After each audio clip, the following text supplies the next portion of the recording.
Hello, everybody. Welcome back to the Duke and Dutch Show, where we are talking about Mr. Brilyn Hollyhand, who is the apparent successor of Charlie Kirk, and why that is taking the conservative movement pretty much by storm, and why a lot of people are skeptical or opposed to it. As you can see here, this picture on the lower left with Candace Owens, Charlie Kirk, and apparently Brilyn Hollyhand when he was very little. Him and Charlie Kirk apparently had some sort of, apprentice mentor relationship. Although, and they could have. I don't know, obviously. It's not impossible. Charlie Kirk has been a mentor to quite a lot of youth. He was.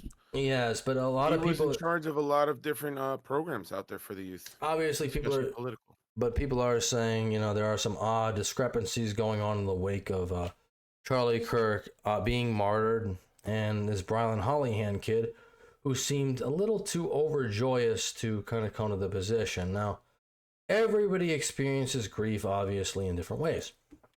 So I don't want to disparage anybody's grief, but this recording is actually only an hour after Charlie Kirk was confirmed to be murdered.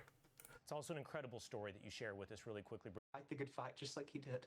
Oh, I'm sorry. I skipped ahead. It's also an incredible story that you share with us really quickly, Brilyn, about Brilyn. Fourth grade, a podcast. That's incredible. And Charlie Kirk appears on your podcast.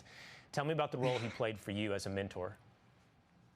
Yeah, again, it's somebody that didn't have to do that. He was on Fox News every other hour that year. He didn't have to make time for me as an 11-year-old with this upcoming podcast in the fourth grade to come on and join me, but he did. And not only was it a one-time thing, I've interviewed hundreds of people that I've never talked to again. He stayed a mentor, and he texted me up until this week when I was on another Fox show congratulating me. Like, he didn't have to do that. He could have viewed me as competition. He could have said, oh, I'm not going to give this kid time, but he did. And what I think the larger theme here is the left loves to preach tolerance. They love to preach tolerance. And in situations like this, that's the last thing we're seeing. The media coverage on the other side of the aisle is not like this. I was just scrolling through channels. And obviously the person that took this life, this is heartbreaking, Will. And I really hope, if anything, that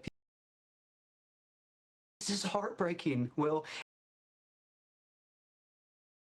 And I really hope, if anything, that people get off the sidelines. This weekend, I'm going to a youth rally in South Carolina, and you better believe that I've already had my team shoot me text saying, Brilyn, you really need to caution this. You really need to think about not standing in the middle of a park and speak to the next generation. But I am more energized than ever to carry on this torch, to carry on this legacy, because that's what Charlie would have wanted. He would have wanted us to continue to fight the good fight, just like he did. I agree with that. However, you got to admit the timing of this is...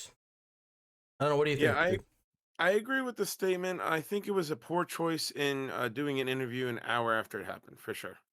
Well, that's not the time or place to be doing an interview about what you're about to do next for a segment that you're about to do, or a debate that you're about to do, or it doesn't matter what you're about to do. This was an hour after a horrible event in human history, and you're out there basically publicizing yourself. I think I was actually a lot more affected than the Charlie Kirk than this person was, and I never personally knew Charlie Kirk. I wasn't even a fan of Charlie Kirk, really. I'm not going to say that he wasn't affected. But I'm going to say that, to me, again, he's out there publicizing himself. A lot of people are saying this is an AstroTurf movement, and this is just, somebody's trying to kind of lead him in and replace him like this, and you can see it almost seems like he's trying to capitalize on the opportunity, the interest over time. I hate to insinuate that, but that's not good for this young man. He's about as irrelevant as we are. As you can see, if and then it all of a sudden skyrockets right after, the hour after Charlie Kirk was killed, which I think he's been putting in the work. He's had this podcast for a while, so it's not like he just came out of nowhere, but his popularity sure as hell came out of nowhere. I don't know. We have better viewership numbers. I'm not to say anything bad about this young man and his viewership numbers, but I've never been invited on Fox. I don't think Duke's ever been invited on Fox News.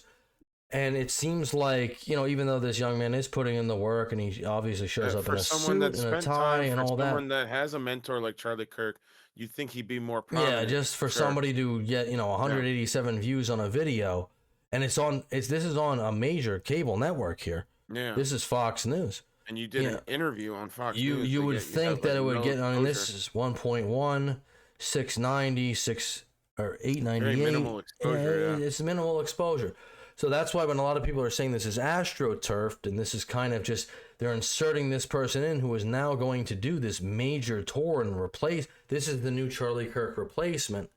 I think, even if I want to be charitable, and even if I want to say this kid has the best intentions, I don't think it's ever going to come off that way, because it seems like you came out of nowhere, and it didn't seem like you were too torn up about him obviously being martyred, and it seems like you just kind of inserted yourself into this position, as we're going to say. I gotta say, to be more objective, I've already, before what happened to Charlie Kirk, there was other people doing similar formats, you know, going on campuses, going in public places, and having open debates. That was not just a Charlie Kirk It's not thing. about, no, it's not about that. It's But not about the people. I mean, again, hold on. Either way, though, he's been, like I said, he's had the podcast. He's had some he's obviously done interviews with political figures. So it's not that like he's necessarily just coming out. I think he's trying to, I don't know. It comes off, I hate to say it because it's almost negative, but it's almost like he's capitalizing on what's happened to Kirk. Well, that's the problem that everyone seems to be having, that it seems like you really were somehow inserted into this position. You want to take the reins. And obviously, listen, I mean, this is a young kid too, so I don't want to be too critical about it, because obviously he's probably, how old do you think he is? 18, 19 years old, something like that? Maybe 20. Yeah, that's what I mean. Maybe 20. So he's a young kid, but it just, the optics are not good, and that's what people are pointing out. Obviously, it was his name, they said Brilyn, or Brilyn, I'm sorry if I got it wrong. Hollyhand.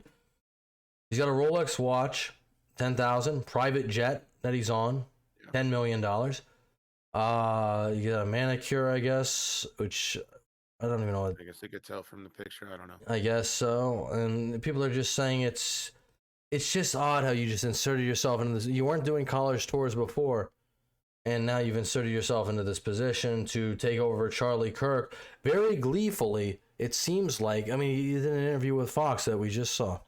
I've seen I've seen at least two, I don't recall their names, but I've seen two new faces that are basically trying, like we're talking about in this segment, trying to quote unquote replace what Charlie Kirk was and did. I don't want to. I know when I do research and look at my feed, I see certain individuals that are doing the exact same thing on campuses. And there's a vacuum, and people are always. I surely didn't see them before. Yeah, there's a vacuum. People are always going to try to fall into it, so you say, but it's just the optics are not great. And maybe the most charitable thing I could give, maybe this kid has the best intentions, but it just doesn't look good. And like you said, I think honestly the same thing too is, it's like it's not going to be good to try to step into the shoes of Charlie Kirk, especially not this soon.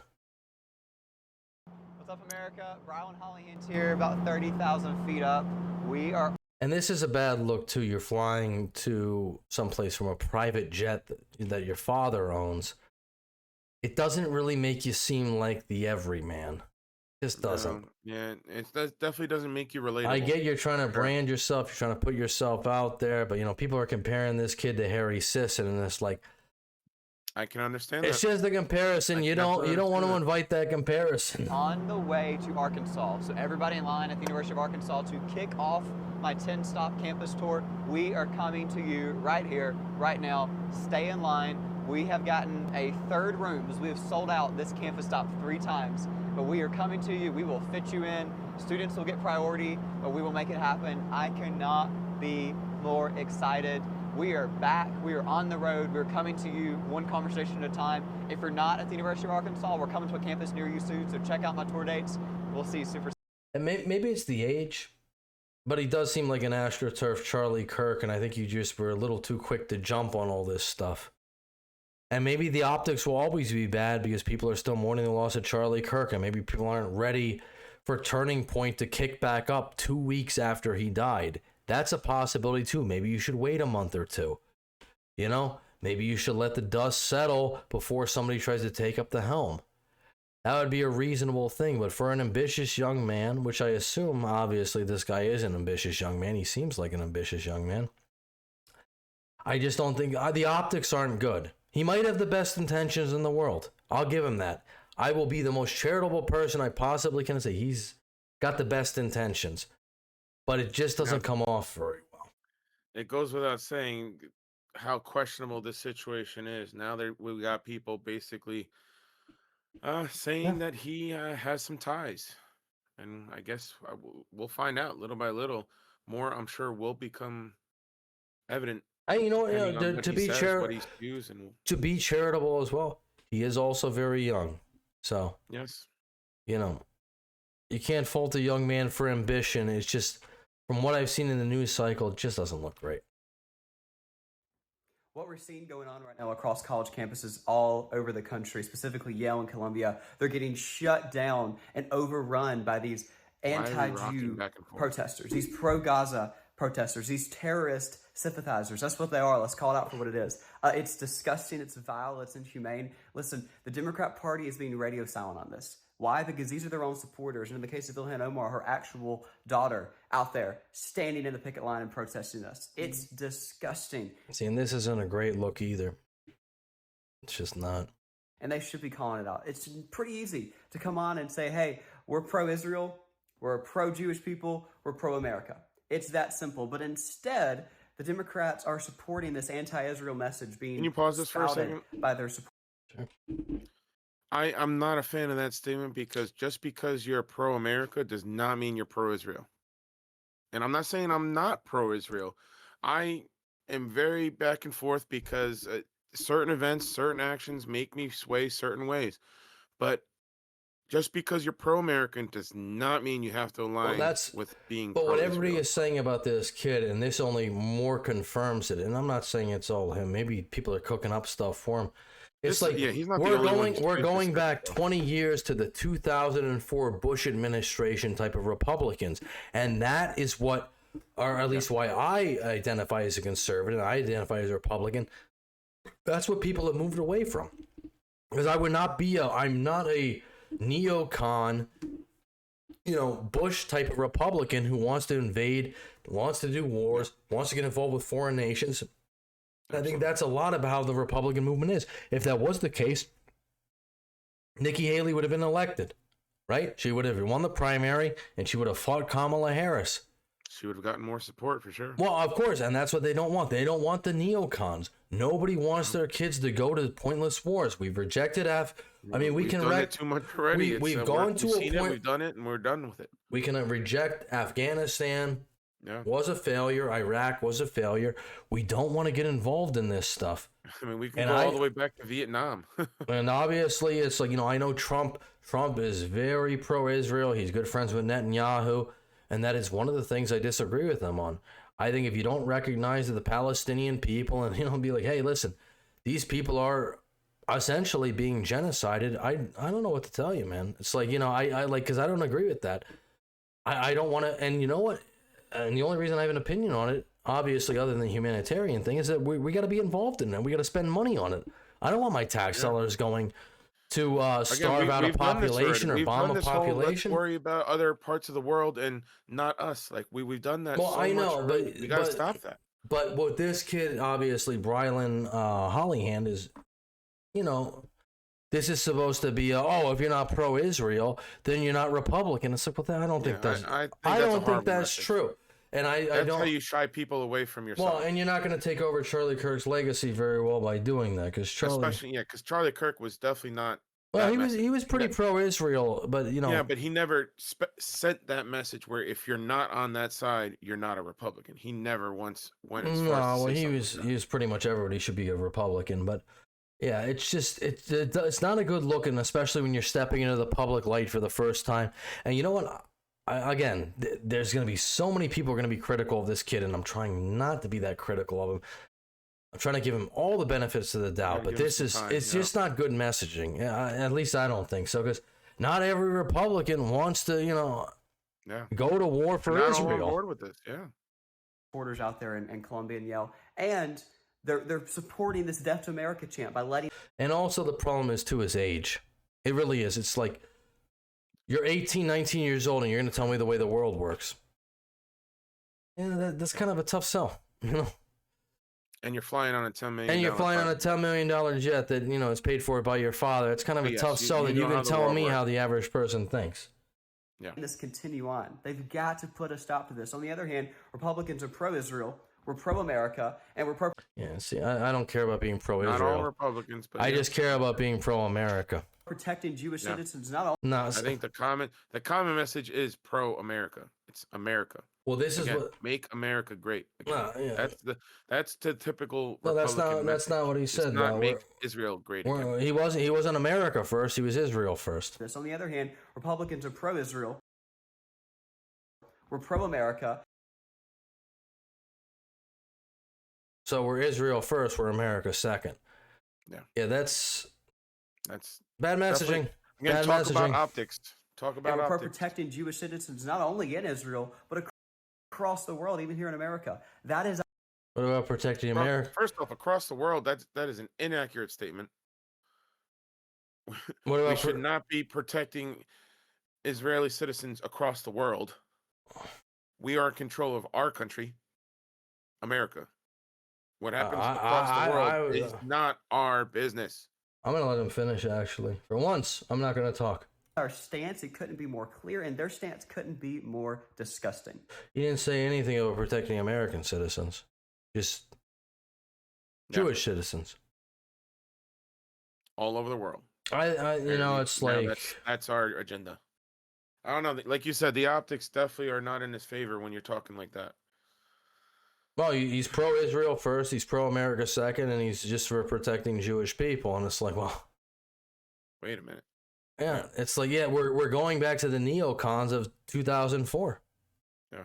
This is not good optics, and it's like, you might get a little bit of a boost. It's just... I'm sorry, but like I said before, I don't recall any message like that from Charlie Kirk. I don't remember. No, Charlie Kirk was pretty... Again, I remember him being pro-Israel. Yeah, I never once remember him saying. I never once remember him saying Israel first over America. He was a little more. I do not recall that one time. He was a little more seasoned with this, and it's like, I think throwing this kid out there is probably going. I don't know. Maybe it'll be great. Maybe it'll be very successful. And I'm sure Charlie Kirk. We don't have a lot of media from when he was younger, and I'm sure that. Although, he's debating college students too, so he was at least their age. And I guess this kid is too, so he probably might be okay to do that, but it's like, I don't know. He doesn't come off as very personable, and he comes off He's not an average citizen. He's clearly not the average mindset. It's not relatable. And he looks like Harry Sisson, which is a huge net negative. But his Rolex looks like Harry Sisson too. Yeah, I'm sure they both, they're both rich kids from rich families who got into politics because they know they can grip off of it and all that stuff. Maybe he's got the best intentions, and we will see. I don't want to cast dispersions. I don't want to say he's doing anything underhanded quite yet, but I just want to, but if I'm going to approach with skepticism, I'm totally down to do that because I just don't.